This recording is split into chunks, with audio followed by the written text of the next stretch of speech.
बहुत प्राचीन समय की बात है, जब धरती और स्वर्ग के बीच की सीमाएं आज जैसी कठोर नहीं थीं।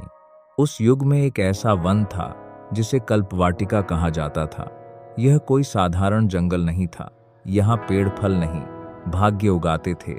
यहाँ बहने वाली नदियाँ पानी नहीं, स्मृतियाँ बहाती थीं।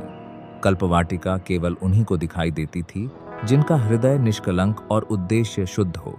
एक बार श्रावण मास की पूर्णिमा की रात, जब चांद असामान्य रूप से नीला दिखाई दे रहा था, गांव की एक साधारण सी बालिका अन्वी जंगल की सीमा पर पहुंची। उसकी उम्र मुश्किल से 15 वर्ष थी, पर आंखों में असाधारण तेज था। गांव में सूखा पड़ा था, न खेतों में हरियाली थी, न तालाबों में पानी। अन्वी की माँ अक्सर कहा करती थी, जब धरती रोती है तब कोई ना कोई देवी अवश्य सुनती है। उसी विश्वास को दिल में लेकर अन्वी जंगल में प्रवेश कर गई।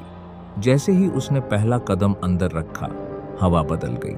सूखी धरती अचानक हरी हो गई, पेड़ों की पत्तियां मंद प्रकाश छोड़ने लगी। तभी सामने एक विशाल वृक्ष प्रकट हुआ। उसका तना सोने जैसा चमक रहा था और शाखाओं पर फल नहीं, दीपक लटक रहे थे। एक मधुर आवाज गूंजी, जो निस्वार्थ भाव से आया है वही यहां तक पहुंच सकता है। अन्वी भयभीत नहीं हुई।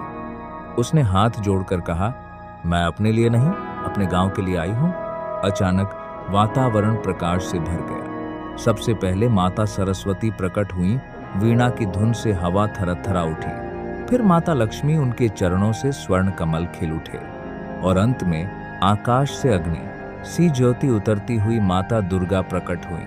तीनों देवियां एक साथ बोली, परीक्षा केवल शक्ति की नहीं, करुणा की भी होती है।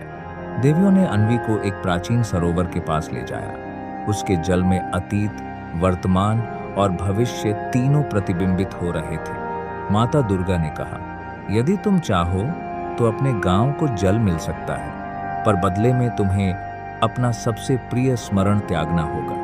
अन्वी की आंखों में आंसू आ गए। वह स्मरण उसकी मां की लोरी थी, जो अब इस संसार में नहीं थी।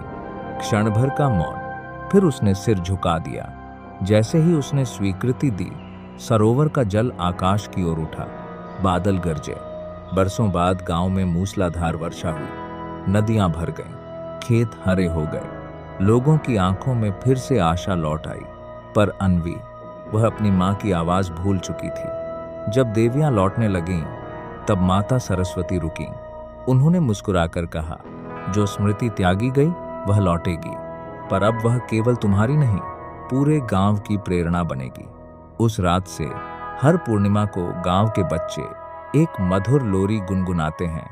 कोई नहीं जानता उसे किसने सिखाई, पर वह सुनते ही दिल को शांति देती है।